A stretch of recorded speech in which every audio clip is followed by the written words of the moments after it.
Today's show is going to talk about why the College Football Playoff Committee has screwed this up royally, because you can't give an automatic bye to 3 lost teams, nor one with a quarterback who can't even raise his right arm.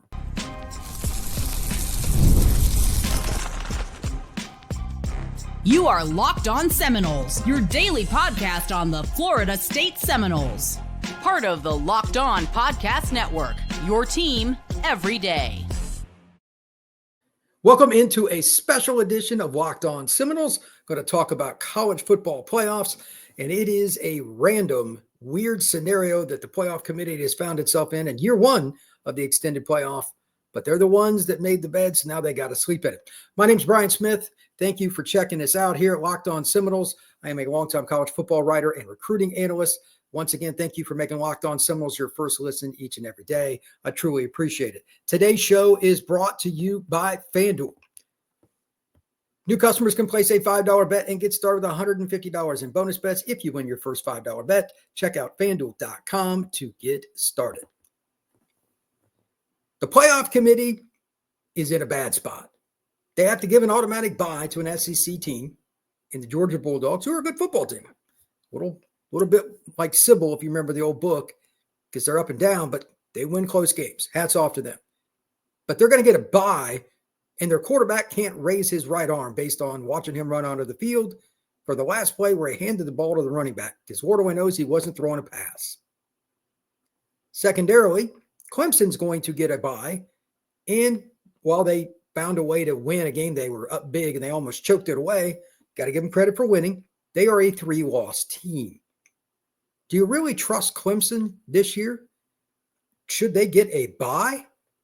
The system is terrible. It's not bad. It's not bad. Terrible. This stuff is all based on advertising. They want every region of the country represented to maximize dollars. That has zero to do with the right teams being placed at the top. Let me repeat that. This has everything to do with advertising dollars and wanting the entire map of the United States being represented, especially towards the top, to keep eyeballs on the TVs for advertisers. No less, no more. You can like that. You can dislike it. That's how this is working out. And again, nothing wrong with, Georgia getting in. I have no problem with that. They won the SEC. But they're going to get a top 4. I am steadfast on if your quarterback is hurt, that is a no-go. Now, the playoff is extended. It's 12. That's a different deal. And I'm sure Kirby Smart's going to lie like all coaches do. Oh, we don't know what's going on. He knows. There is hardly any chance that Carson Beck is going to play. If it's miraculously just a sprain or something and he was just feeling funky and didn't want to move his arm, I'll eat my words on that. But I watched him run on the field just like all of you did and saw him just hanging down, dangling, and his left arm's moving normal. Is that the way a person goes out onto a football field that's a quarterback and right-handed? No. Do you really think that he's going to get medical clearance? No. But the playoff committee is going to make their decision in the next few hours, and right after this show, they're going to publish it. They're kind of stuck. But that's what you get, again, for having this stupid rule about 3 lost teams. 2 lost teams. You get into the top 4. Maybe Arizona State had a great charge. I get it if they get a top 4 seed. But then you got the injury. That's a whole nother level. It's a whole nother level. You cannot have your quarterback hurt and be a top 4. I'm sorry. You have no chance if he's not playing. And let me be clear. Gunnar Stockton is a very good football player. I saw him in 7-on-7 multiple times. Great kid. The kind of guy you root for. But here are Gunnar's opportunities this year. I'm going to share my screen for those of you on YouTube, and I'll go over this in specific here. This is not a young man that is quote unquote ready for this scenario, because this is his 3rd year, and that's cool. But you can't say that this is what you want. Okay. He's played in 4 games this year, including the Texas game when he was okay. He was 12 out of 16 because they threw a bunch of short passes, but 71 yards, 4.4 yards per attempt, had a pick, and they had zero faith in him to throw the ball in the red zone. None. Let's be real honest in that. Against Clemson, he got in the game, handed it off or whatever. Against Tennessee Tech, he was 10 out of 12. What's Tennessee Tech? The only other game he played in was UMass, and he was 3 of 4. What does that tell you about where he is? I think we can all assume that Kirby Smart's a pretty good football coach. I think that's the understatement of the millennium. Do we really think Georgia should get a top 4 seed based on that? Now, I don't know who you put where. Maybe Penn State still deserves a chance. Maybe it's Texas. Maybe it's Notre Dame. Any of those could be there. At least those teams have a quarterback that's healthy. That helps. And again, you can pick whichever one you want. It's close. But Texas didn't win the game and they should have won. So if you don't want to pick them, like they choked that game away, by the way. They should have been up 2 touchdowns at halftime, and Texas screwed that. That's on them. And hats off to Georgia for coming back. But again, do you really want Gunnar Stockton being a team that gets a 2-3 seed? Even a 4 seed? I mean, getting a bye? It's ridiculous. Now, as for Clemson, that's an interesting football team because they've had a lot of opportunities as well to do well. They had the Georgia game early this year and got stomped. Now, obviously, Carson Beck played well in that game. Cade Klubnik looked really bad. They just, for whatever reason, Clemson played horrible in that game. Their offense in particular. They were terrible. They played a lot better this year, but they lost to Louisville. They should have lost last night to SMU the way they finished the game. They just, I was surprised by that. They were in control, and they really played poorly the last part of the third quarter and into the fourth quarter for whatever reason. It's college football. I get that. But they got 3 losses. Clemson is not a team that deserves that opportunity. They got stomped 34-3 against Georgia. Louisville beat them at home 33-21. And then they lost to South Carolina again at home 17-14. They're going to get a bye? This garbage with the advertising telling you who gets buys. And that's what this is. Advertisers are dictating buys. Nothing more, nothing less. Is horrendous. They have to make it more subjective, and I know that sucks too, but you can't have teams that obviously aren't deserved. You're going to tell me Clemson's better than Penn State, Notre Dame, or Texas? I mean, it's not even close to true. You're going to tell me they're better than Ohio State? I mean, this is ridiculous. They're going to have to figure out something because this is the worst scenario for the playoff committee, and they deserve it. Now, with that, I'm going to give my projection for how they're going to seed 1 through 12. Got some discussion about Bama, South Carolina, and some of those other teams coming up here in just a second on Locked On Seminoles. And that's also going to bring up some really tough decisions for the College Football Playoff Committee. Get ready to tackle NFL action with FanDuel, America's #1 sportsbook. Because right now, new customers can bet $5 and get $150 in bonus bets if you win. The FanDuel Sportsbook app gives you everything you need to place live bets on the National Football League, all in one place.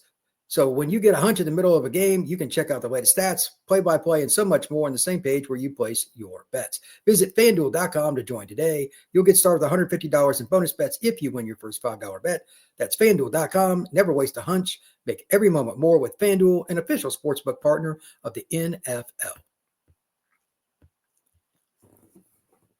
How will the College Football Playoff Committee just rank the top 4 and then who makes those final 2 to 3 spots? That's what everybody wants to see.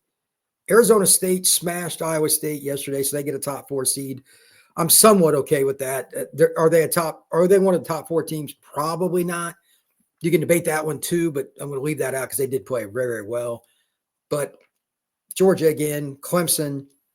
Should Arizona State be ahead of one of them? I mean, they've got their quarterback. I'll take Leavitt over Gunner, no offense. How are they going to do that? Obviously, Oregon, because they won their game against Penn State, will be the #1 seed. They ran the table. That's great. So it makes it easy. But 2 through 4 kind of goofy. Let's start with that. I'm guessing they're going to give it to Georgia because they won the SEC. They won SEC teams because they have so many eyeballs. They'll be top. And it's a weird deal how they did it. They beat Texas twice, by all means, but they didn't play well. They should have lost to Georgia Tech. They didn't play well against Bama. They were down, what was it, 28-0 or something? Came back, almost won. That was a weird game. There's the Tennessee game where they did play well. They're just a weird football team. You don't know what you're going to get. But again, the key is still Carson Beck is injured.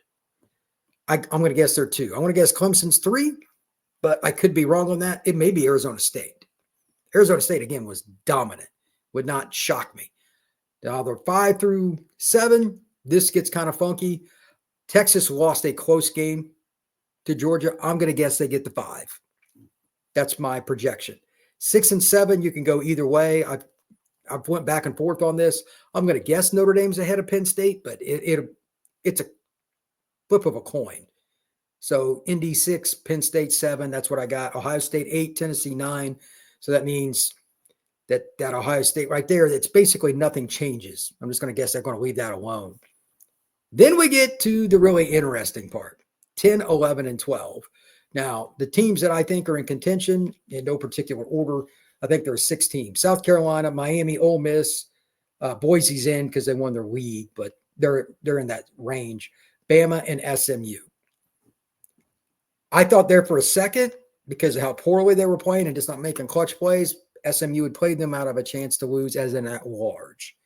But the gallant effort down this stretch is not good news for South Carolina, Miami, or Ole Miss in particular, in my opinion. I think they're going to get in, and I've got them as the 10 seed. It may be the 11, it may be the 12. Any of these 3 could go different directions, but I got SMU 10, Bama 11, Boise 12. Take that for what it's worth. That's how I see it. You all can have fun with that. I'm open to your interpretation. But again, today's show, the biggest thing is moving forward, they got to fix this, because you cannot have guys that are hurt at quarterback getting in to the playoff and being a top 4 seed. If you still wanted to make Georgia so they won the SEC in the top 12, obviously. They can't be a top 4 seed winning the SEC with the quarterback with his arm hanging. 2, 3-loss teams, there has to be some subjectivity to that as well. I know they want all the regional things they can get. Too bad. That's terrible. Clemson did not deserve it. They lost 2 home games, including one to their rival where they led for most of the game. They let that one slip away. They didn't play well against Louisville, lost by 12 at home, and they were annihilated by Georgia earlier this year when obviously Carson Beck was healthy, and he played well in that game. But you cannot tell me they deserve a bye. It's ridiculous. So with that, thank you once again for making Locked On Seminoles your first listen each and every day. I truly appreciate you stopping in to talk some Noles with me. Everybody have a good one, and let's see how the College Football Playoff Committee actually does this. It's going to be fascinating.